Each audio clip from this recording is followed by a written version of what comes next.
Okay, well, welcome everybody. Thank you for coming to the closing session of the Festival of Learning, which has been 2 whole weeks of learning. I've stopped sharing. Did it stop sharing? No, it's still sharing. It's still sharing. Okay, sorry, my red light went. Okay, sorry about that. Right, so welcome to the closing session. We're just going to have a look at some of the in fact, I shall go to we're going to look at the learning themes that are coming from current child safeguarding practice reviews. So child safeguarding practice reviews used to be called serious case reviews. From the 2017 Children and Social Work Act and subsequent guidance and in working together, it's changed to child safeguarding practice reviews. So that's what we're talking about when we talk about those. I'm going to look at some national reports that have come out recently. I've got a slide about training that's planned, and I'm going to do a little bit of evaluation from my perspective of how this 2 weeks has gone. So firstly, learning from current child safeguarding practice reviews and national reports of interest. So, fabricated and induced illness. So that is where a parent or carer fabricates or induces illness in a child. So basically they create an illness in a child, or they pretend that their child is ill to gain some it's a very, very complex situation. Sometimes it's to gain financially, sometimes it's so people respect them, sometimes it's for attention. So there's lots of different reasons why somebody might do this. It's also quite rare, but we've had a case in Leicestershire where we've realised that our responses aren't probably as they should be, and so we've looked to renew the procedure. Whilst all this was happening, there's been new national guidance issued from the Royal College of Paediatrics and Child Health.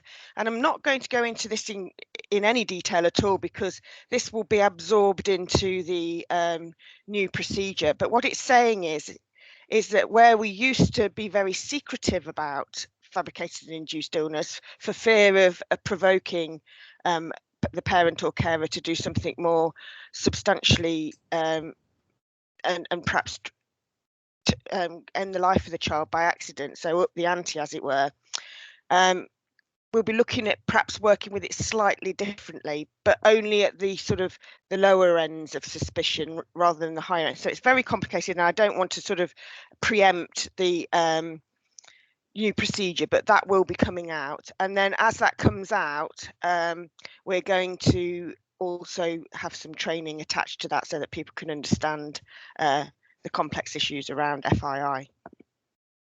Don't know if anybody wants to say anything about that, if they're working in that area or anything, so they've got some awareness of the new College of Paediatrics report.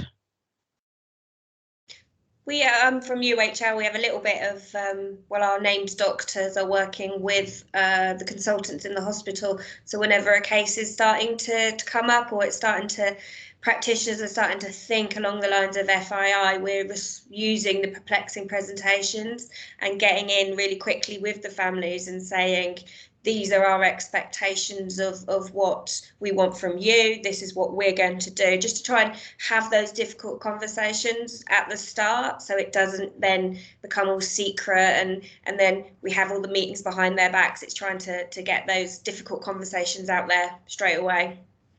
Brilliant, thanks Michelle. Yeah, so I think that we can see that this is a way of moving forward generally with our practice, that we're very open and honest in everything that we do, and so we're seeing that actually this can be a style or a way of working even in these most sort of complex cases. And I know the doctors that Michelle's talking about are working within the safeguarding partnership to help with that procedure. So fabulous, thank you. The other learning we've got is around substance misuse.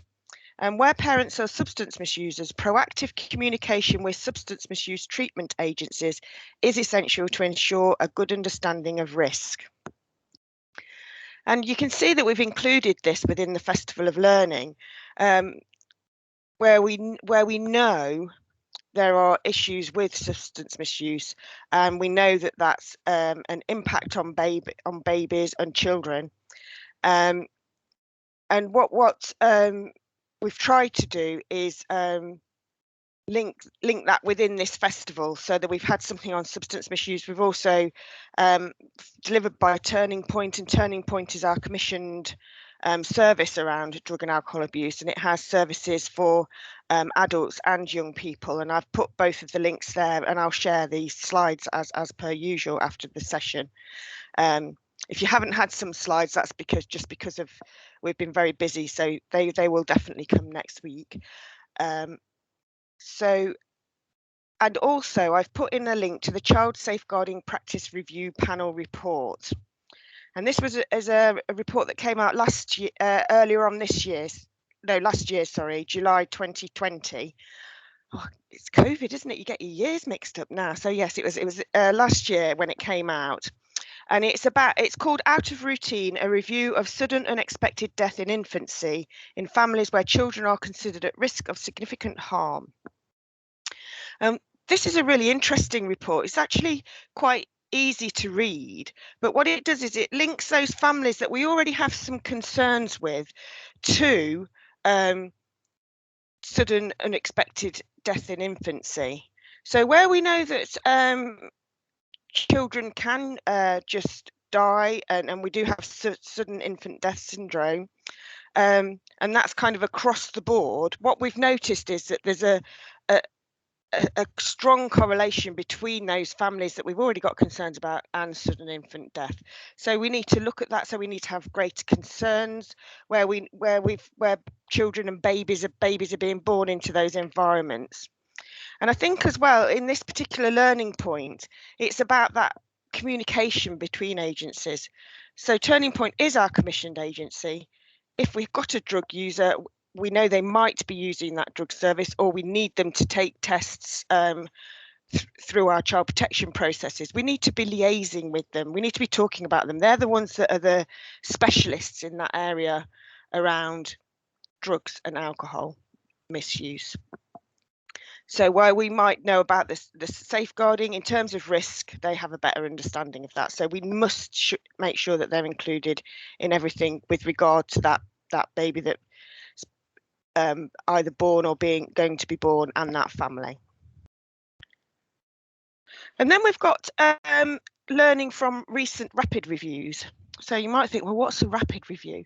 So what that is when we have a notification, we gather information about the case from all the agencies that are involved, and we put together a chronology and some idea of where we think there might be learning, and we send this off to the national panel. And what we've been finding is that as we've done these rapid reviews, so we only have a short space of time to do this in order to send it off to the national panel to say whether we think we need to do a child safeguarding practice review or not. And they can either agree with us or they might disagree with us, but in the end it's up for us to decide, really. So and we've taken some learning from the rapid reviews that we've been doing. The first one is about COVID. And I've pulled all these particular ones on this slide are ones about multi-agency working. So what we know about COVID is that it's impacted services. Services are working differently. Services are working from home. Children are staying at home. People aren't seeing children in the same way that they used to see them, or they're seeing more of them because they're more local rather than going into school. And although obviously we all know that's happened, but it has had an impact on multi-agency working. It's also added potential additional and unknown risks, and where we would want to keep an eye on a family, or we would want to people to see that child, that's not always been so possible during COVID. So it's just to have an awareness of that. And I think we are beginning to realise that there may be some sort of safeguarding issues that are being sort of saved up as we return to what we would consider to be a more sort of normal, regular way of living and working. So because of some of the restrictions in seeing people, it's even more important that we make sure that all relevant agencies are invited to meetings, are included in meetings, are contacted. So just simple sort of basic safeguarding and child protection, but so much more important when our ability to link with each other has been reduced, and also seeing children has been reduced dramatically. We know that there's been invites to GPs for conferences, so these are child protection conferences, case conferences. They haven't been going to the right detail, so that's something that you think, well, you know, that's not very much and we can change, and it is something we can change quite easily, we can resolve quite easily. So we know from the learning from a rapid review that there's an easy way to resolve invitations going to the wrong people, or not going to the right people, I suppose, is more important. And then this next one is to ensure that information is being shared about fathers at multi-agency touchpoints, including communication with probation regarding the safeguarding process. And we're going to come on to another national report that's just recently been released about fathers. But what we know is that we've been missing including fathers in the first place, and then picking up throughout our processes of safeguarding and child protection that we're not talking to the fathers, that the fathers aren't there, and we're just assuming that they're not interested or that they don't want to be there, and we're not picking that up. And then probation element of it is we must, you know, if we know that somebody is just been released from prison or has some sort of prison history of being in prison, we need to contact probation to make sure that whether they're involved or not. So that's something that social workers should be doing when they're involved in child protection or safeguarding sort of situations. And again, it's about looking at those elements of risk. So it's about assessing the risk. What risk is this person? Even though they've been in prison, is this risk great? Is it low? What do we mean when we talk about risk? What does it mean to you? Is there a risk of reoffending, but is there a risk to a child? So there's different sorts of risks within that as well. We need to be very clear about what we're talking about with that. And then there's more learning from rapid reviews. We've had several rapid reviews recently, not all of which will become child safeguarding practice reviews. Yeah. So one of the rapid reviews is about a situation with modern slavery, and we're actually having a half-day session looking at this particular case on the 1st of December. Now that actually hasn't gone on to Eventbrite yet, simply because we need to look at how we frame it in terms of making sure that people know what they're coming to, if you like. So that should go up in the next couple of weeks. And it's thinking about the lived experience of a child that might be in a situation of modern slavery. And that was something that we hadn't contemplated before. It's raised quite a lot of issues for us. Inconsistent identification and response to neglect. So still within our rapid reviews, we're seeing that we're not necessarily picking up neglect particularly easily. And what we're saying is that if you use the neglect toolkit, which is what the conversation was about earlier, we're having a launch of the neglect toolkit on the 4th of October. It's not brand new, it's just been revised. So it's been revised to include extra information. And people are sometimes daunted by the neglect toolkit because it's quite a big sort of document, but you're not supposed to kind of read it cover to cover and take it out with you and go through tick boxes. It's to be used as a tool to talk about certain areas. But what it does do, it makes you focus down on specifics so that you can see whether there's been a change. So the idea is that you use it or talk about it at one point, and then you go back to it and you can see where there's been change or hasn't been change, and you can evidence that as well, which is useful for court. So we've got a lot of emphasis on the neglect toolkit, and there will also be training delivered around that. Although the neglect sessions that we do already have booked in are full, so we're not the launch ones, but the actual sort of training ones about neglect and the toolkit. So we're looking to put some more of those on our programme. And then improving the understanding of the individual needs of parents, particularly where they have learning difficulties and additional support required to support engagement in care and support for their children. So, and I've put the bottom one up as well because it's looking at the pre-mobile baby procedure regarding responses to marks and injuries. So these are linked together where we had a very vulnerable parent, a mother who did need a lot of support. There's been work done within health, looking at how that support can be given in these circumstances. And we've also just about to publish the revised procedure as well. In fact, I think that was done yesterday. I think all the procedures were updated yesterday on TriEx, so that's gone on there already. So this is something where rapid reviews happen, and we've been able to do something really quickly to look at where there might be gaps in service or gaps in support, where the procedure might need tweaking a little bit, and we've been able to do something about that already. Okay.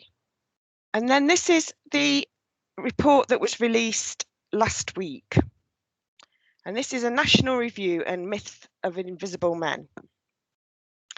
And it talks about fathers or stepfathers, because we've noticed and recognised that a lot of children under one, so babies, are harmed by fathers or stepfathers, or and in a non-accidental way.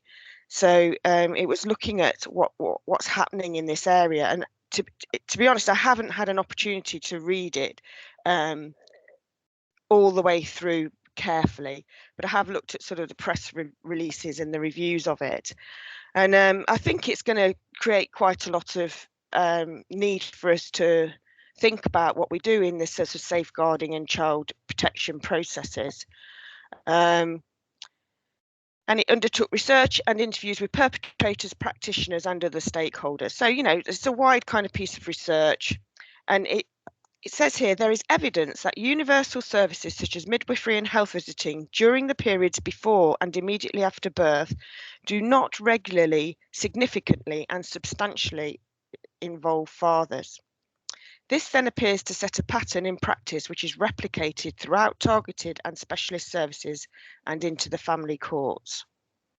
So it's saying that right at the very beginning, when we've got people in tier one, if you remember the tiers from the opening session, and universal services that are open to all, at that point, midwives and health visitors aren't necessarily saying, and what about dad? How are you feeling, dad? They're not including dad necessarily. Now, they've probably never been asked to do that, particularly unless dad's there. You know, they've probably never been asked to do that because their concern has been with the mother and the baby and how that bond is going. So this is something that we need to think about in all our processes. But don't think that everybody gets let off and it's all the sort of fault of the health professionals right at the very beginning, because that's not what the report's saying. It's saying that fathers are both absent and enabled to be absent across a range of service provision through child in need, child protection and children in care services. There is insufficient evidence that this absence is being routinely tackled within the system. So it's a systematic issue where we're not thinking about dads and fathers enough, where we're not trying to include them, where we're almost allowing them to vote with their feet. Or is that what they really want to do? So if we don't include them, they don't necessarily feel engaged, and so that can be a reason why some of those relationships, especially with babies, create situations where there might be harm. And it goes on again. So it's basically saying we really need to think about how we work in skills and knowledge held by safeguarding professionals who work with children and families can and should be used when working with men. Approaches to engagement, to interviewing and to listening should be the same for both women and men. Exploring their histories, where they draw their support from, how they see their futures. Again, this is common ground for those working in the field and applies to both men and women. The evidence from this review suggests that there is insufficient evidence that practice with men has these characteristics. So it's saying throughout all the research they did, they cannot see that we are working in the same way with men as we do with women around children. So that's kind of something that the system has got to respond to. And in fact, it goes on to say that systems need to potentially change. There needs to be some resource put into looking at this. So it's not saying, you know, it's anybody's fault particularly, but it's saying, you know, actually our system isn't really made to think about how men fit into this. And what we've done is focused on mothers and children's and sort of the nurturing aspect of their care, and not thought actually about other people in the home and how that might impact on particularly working with babies and then older children. Elizabeth, could I just ask, Yeah. what sort of statistical differences turned out about between, you know, the injuries being caused to infants under 12 months? What was the sort of statistical difference between dad and mum? 70%. I think it was 70% was men. I believe so. But also there's another statistic from the research around crying babies, where in terms of shaking babies, it's something like 75 to 80% of shaken babies injuries are caused by men. So yeah, it's quite high, you know, quite a significant difference. Yeah. And the report's actually really good around that. Sorry. Maybe it's the right point moment to say that we have working with male family influences training as well. Oh yes, on our program. That's a very good point. Thank you, Daria. Yes. Yeah. So and actually that's how our program is created. So we look at what is coming out of local reviews, national reports or research, local partner agencies, to see what's important in terms of what we put on in terms of training delivery. So that's partly why that's included in there. And this is recent work that we've done because of reviews. So identifying and responding to adolescent neglect. So we've strengthened the toolkit. I've already mentioned that. We had a learning point about effectively hearing and responding to the voice and lived experience of the child and children. They were saying this is inconsistent. So what we find when we do audits and we have reviews is that sometimes we don't see the child's voice within those records. So we don't know how they feel. We don't how they say they feel. We don't know what it might be to be living in that environment for them, because we focused a lot on the adults and trying to sort of change their behaviours rather than looking at what the child is saying about their life. And we produced a was not heard video for that. All the links are coming up on the next slide. And then improved understanding and collaborative working regarding safeguarding and child mental health support required. So there's been a lot of a focus on of attention on child mental health services, child and adolescent mental health services, and there's been a lot of work done on them as well. Pardon me. So we looked at our local processes. They've been developed. We now, the threshold document, which is due to be is being revised and is due to be updated and published. We hoped it had been done by now. It should be done by the end of the month. Includes more information from the child and mental health services and from health generally. So sort of criticism of the threshold document was that it's far too sort of social care type focus, and it didn't have enough health information. And in the back of the threshold document, there's a table of indicators across the tiers, and there's now a lot more health information in that. So really strong focus on trying to change people's approach and how they use child and adolescent mental health services, because there's also been a guidance released by the CCG around service provision. So it talks about what other service there are to access, because CAMS, the child and adolescent mental health services are really the very specialist services for children with significant mental health issues. For where we're looking at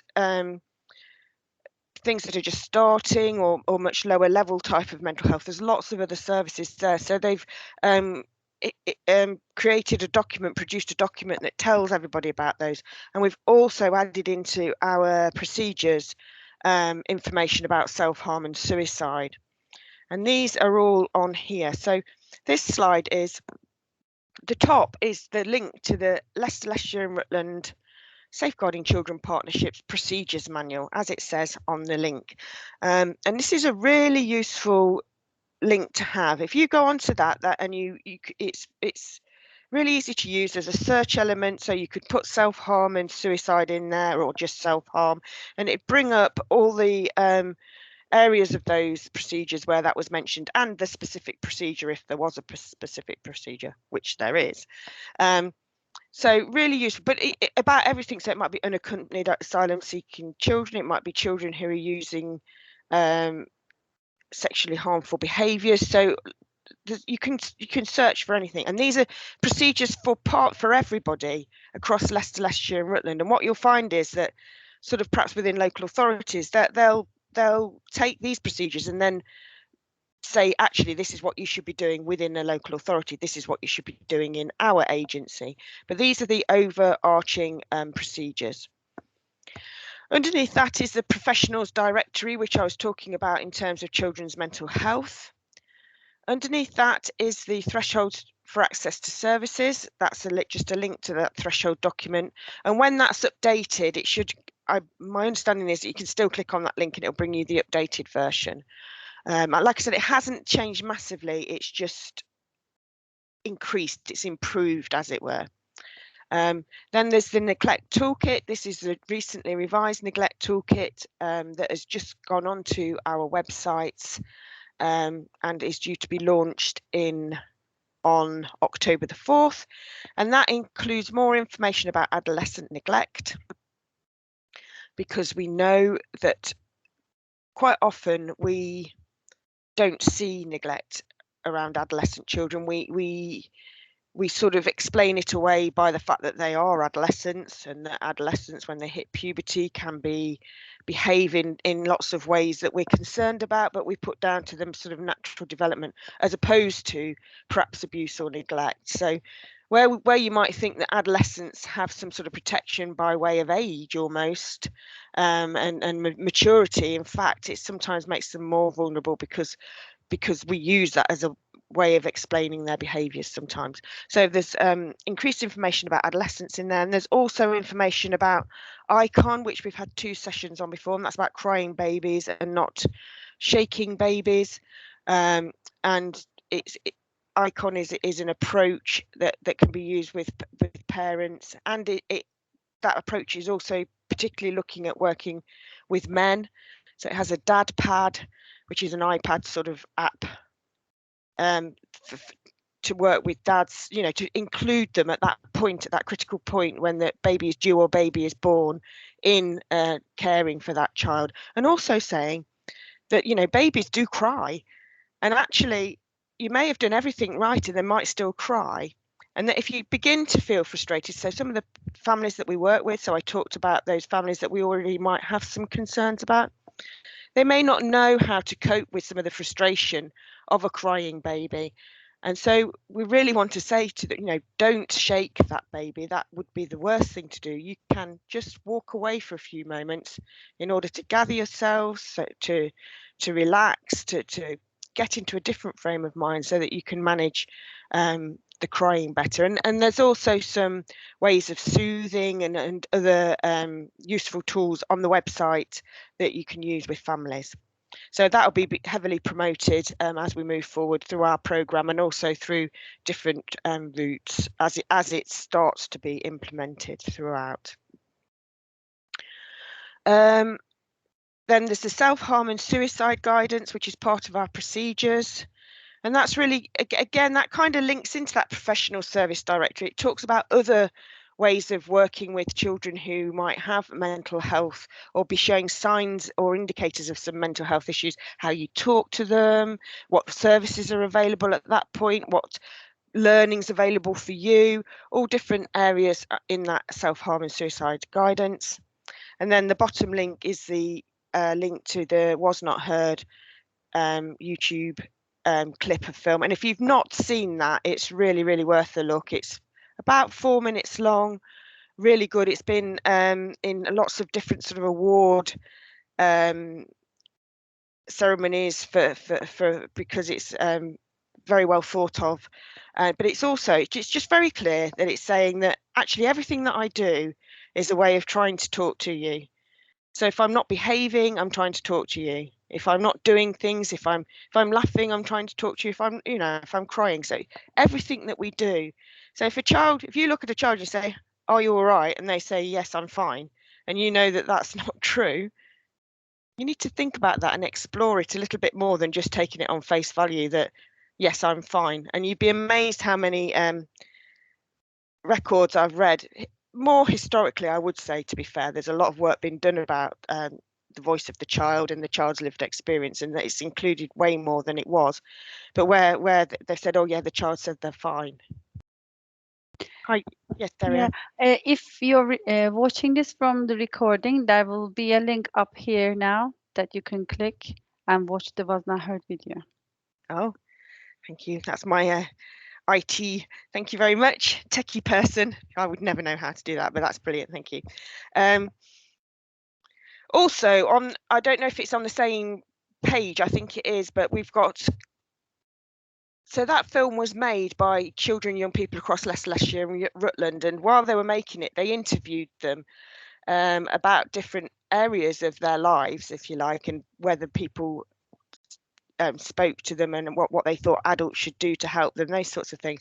They're really quite eye-opening and insightful. So yeah, they're really good, the interviews as well. They're good in a different way. So the film's good. It's in your face. It's really kind of ta-da. Whereas these are kind of like, oh, they really make you think about what children, what's in their minds and what they expect from us as workers or adults. You're seen as such a sort of an authoritative figure if you're an adult in their world, especially an adult who might have some power in some way. So yeah, quite interesting. So a few resources there, and like I said, you will get these slides, so you'll be able to hook into any of those. And I almost think it does them a disservice that they're just a kind of link on a page, because the amount of information in all of those documents is phenomenal. So it'd be really useful for you to read those. Okay. So here's some planned training. Now I was going to put all of October's training on here, and then I realised we've got so much coming up that I couldn't possibly fit it on. But we have got Labels Are for Clothes, Rethinking Our Approach to Disability. We've got the launch of the revised neglect toolkit. So there's 2 sessions, an hour long, on the 4th of October. They're the same, they're a repeated session, just to try and get different audiences. So we've got one around lunchtime, 12:30 to 1:30, and then one around 4 o'clock to try and get people sort of in schools and people who are perhaps finishing work or whatever. We've got a loss and bereavement awareness grief work in practice session. So thinking about what's been happening to workers over the COVID period, what support they might have, how they might be managing some of the things they've seen or been involved with, not just in COVID, but over, people come across this in their work, obviously, but in COVID, I think it's been a very much more intense situation for a lot of people. Got working smart. Of course, we know when we make plans, we make action plans, we should have smart targets. But what does that actually mean? Because yet again, time and time again in reviews, we see that meetings don't have action plans that are smart. So there's drift in those action plans, which means that, you know, you say, oh, well, so what? What that means is that the child that we're trying to safeguard might not be being safeguarded, or there's no movement in their life, there's no movement forward, there's no change. So it's really important that we have those smart targets so that we make the change, so that we effect the change that we're trying to through the planning, through the meetings that we're going to. We've got autism spectrum disorder. That's a very popular training on the 26th. We've got working together to achieve an effective referral, which is MARF training about the multi-agency referral form. So it basically looks at the MARF and it looks at the threshold document and sort of tries to match them together to help people make a referral. And there's another session of that in November as well. We've got sessions on neglect. So like I said, the actual training sessions we've got on neglect are full, but we will look to put more on. And we've got one on child exploitation, that's also full, but we will look to put more on. So when these sessions get full, if they're obviously very popular, then we try to commission more delivery around that. Which is why I would ask you, if you ever book on and you can't make it, and I totally understand that sometimes you can't make it, but please cancel the place so that we can give it to somebody else. Because in training sessions, we have quite a limited number of people that we might have attend, just so that we can talk to them, especially in the virtual world, you know, to get people in groups and to get feedback can take a lot of sort of effort. So we tend to have smaller groups so that it's a better experience. Okay, and we've also got other sessions around the health of families and the health of workers. So we have got a bit of a focus on helping workers and volunteers, you know, what's it like for them. And then at the bottom in red, we've got the Festival of Practice. Now, that's not something that I'm delivering. This is a social care festival. And it looks at sort of social work and supporting social work services and how and issues pertinent to them, and that's on the 8th to the 12th of November, and it looks like a really good program actually. So although I would be able to send out information about that, about how to book on, but we don't actually we don't deliver that. That's being delivered by the local authorities across Leicester, Leicestershire and Rutland. So all the ones above the one in red can be accessed through Eventbrite, but you can also follow us on all of these platforms. I don't know if they're all platforms, but on all of these things, you can follow us. You can follow us on Twitter, you can follow us on YouTube, and you can follow us on Eventbrite, and that will let you know about new things, new events that are being added to our programme.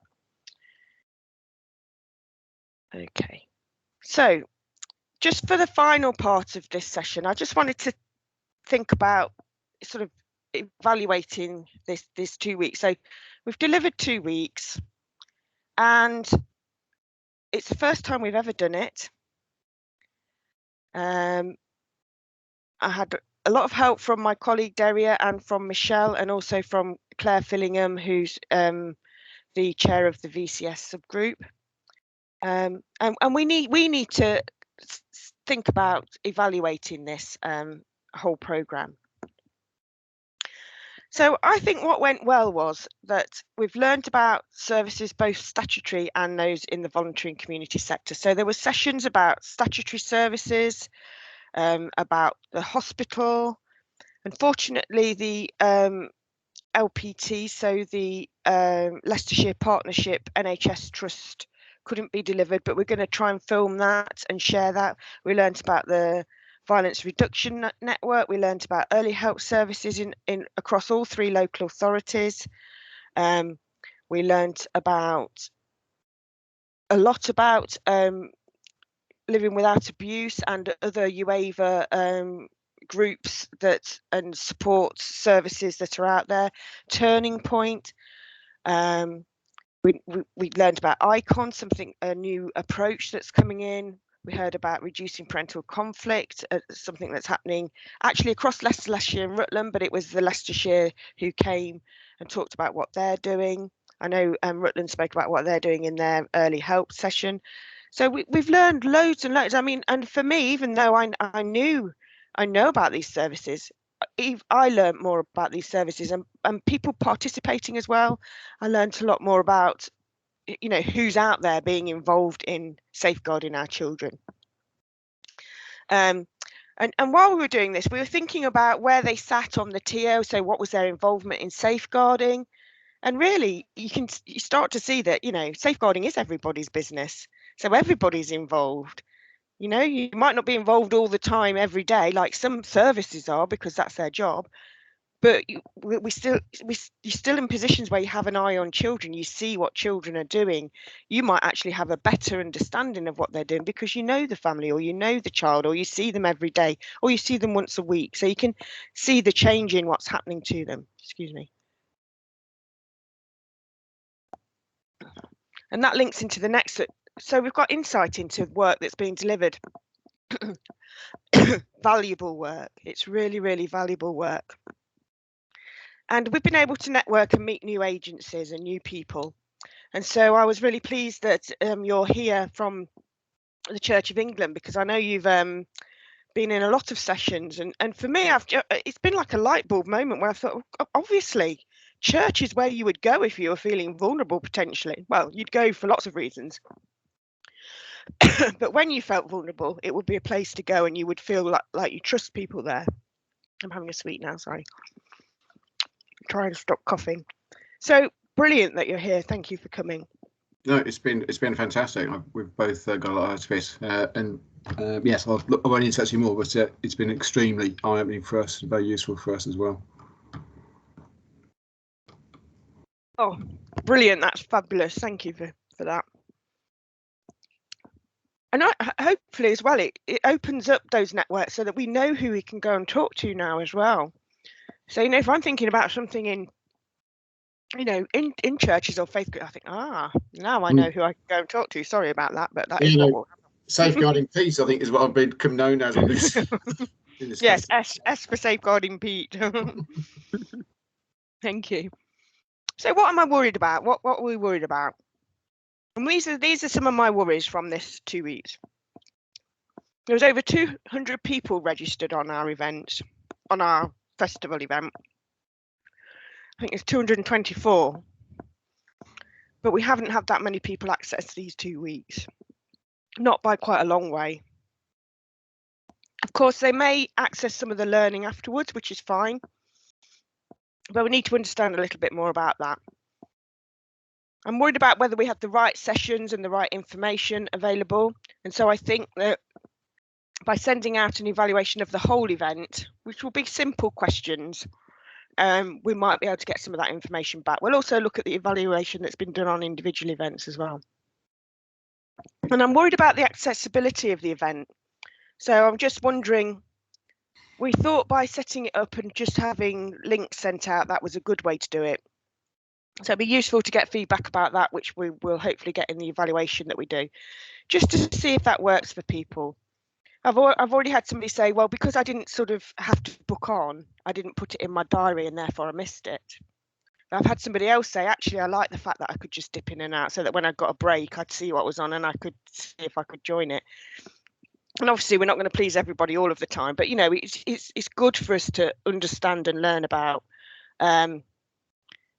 you know, what we could do better, really.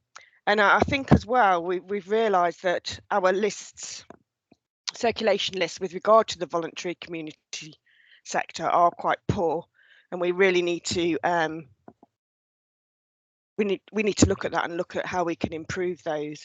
I think we were always relying on people cascading and them sort of trickling, you know, out in that lovely sort of branch sort of diagram that you get. But I think they actually stop, and we need to look ourselves at what reaches to the ends of the roots or whatever, if you like, and the tops of the branches.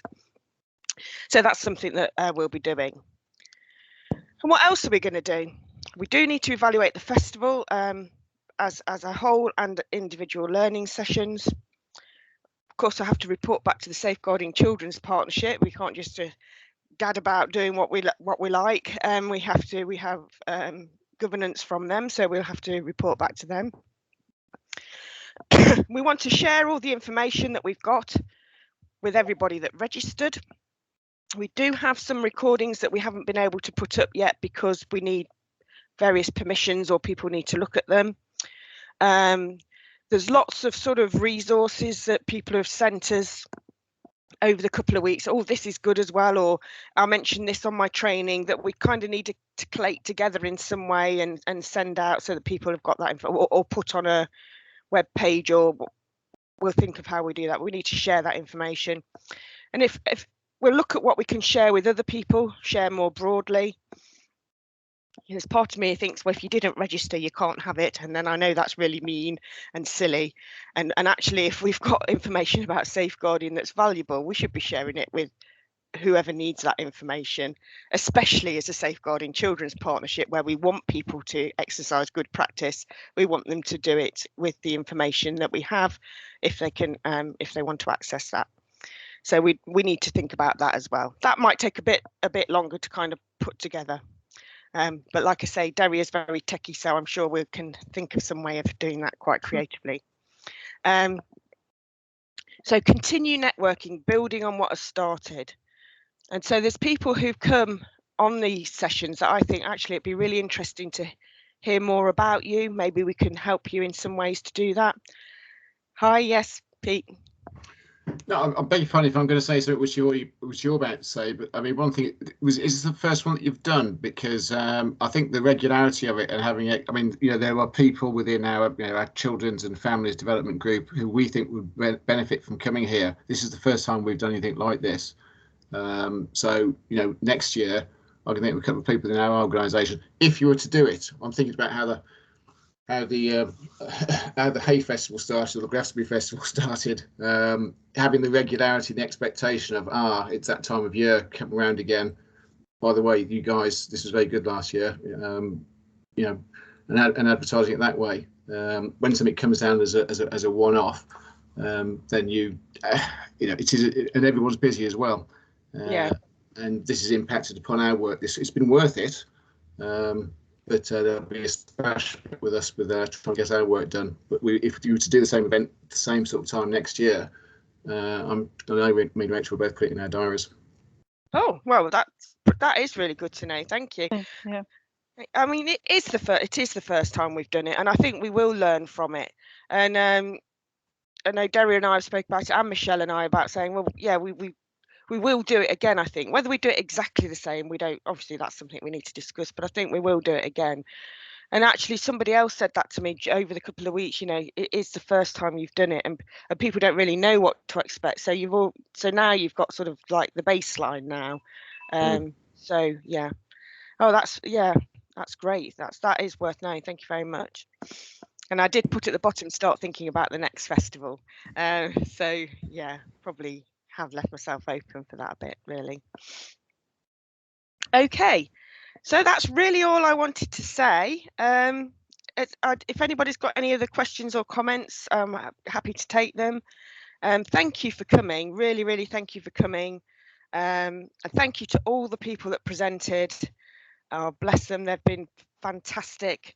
You know, I kind of sometimes say, I'd get an email, am I still delivering today? And it would be somebody who I try to keep on top of, you know, speaking to people, and it'd be, I think, oh crikey, yes, and then they're there, they just turn up and deliver. It's absolutely fantastic. So big thank you, and big thank you to all my support that I've had with Michelle and Claire and Deria, of course. And we'll see you next time. Let's hope so. Big thank you to Elizabeth Dunn, who has given her months to prepare that. Well done. Thank you. Thank you to all. Well done, all of us. Thank you. Thank you. Okay, well. Okay.